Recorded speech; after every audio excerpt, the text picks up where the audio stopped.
Araw po sa lahat ng mga kababayan ko dito sa Middle East o sa ibang bansa. Ito po ay isang bulpin. Tingnan nyo po. Bubuksan ko po dito sa baba. Bulpin po siya. O, nakita nyo. Bulpin siya, di ba? Hindi natin alam, ito yung camera. Andito yung sa voice recorder niya. Ito yung ilaw pong may charge. Tsaka may memory card siya sa likuran. Ito bulpin ha, tingnan nyo, bulpin na bulpin talaga siya. Tapos, bubuksan ko to, may papakita ko sa inyo na isa pala itong camera. May memory card siya sa ilalim. Dali lang po, ito. Ito yung memory card niya, ito yung chargeable para i-charge lang siya. Tapos, bubuksan ko tong memory, papakita ko sa inyo kabayan. Ito po.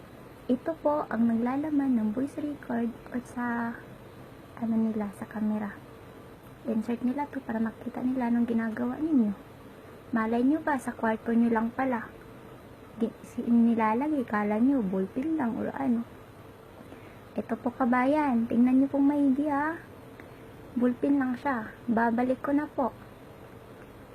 Mag-ingat-ingat po kayo palagi. Ingat-ingat tayong lahat kasi napaka-high-tech na panahon ngayon. Ayan, bulpin na bulpin talaga siya. Binalik ko na. Yung camera. Tsaka yung camera, nandito yung camera oh. Larong maliwanag na maliwanag yung camera, may butas siya oh. Titingnan, makikita niyo talaga dyan. Tsaka ito yung on-off niya. Kaya mga kabayan ko, mag-ingat-ingat sa lahat ng mga gamit ngayon. Baka tayo ay hindi natin alam kung ano ang mga mangyayari sa atin.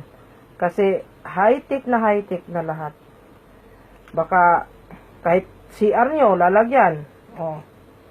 Ayan oh. Tingnan nyo. Wala na kayong wala tayong privacy. Yan oh, memory card talaga yan ha. Kitang-kita nyo. Share lang namin to. Ingat-ingat lang po. Pare-pareho tayo mga OFW. O sige mga kababayan ko, ingat sa lahat.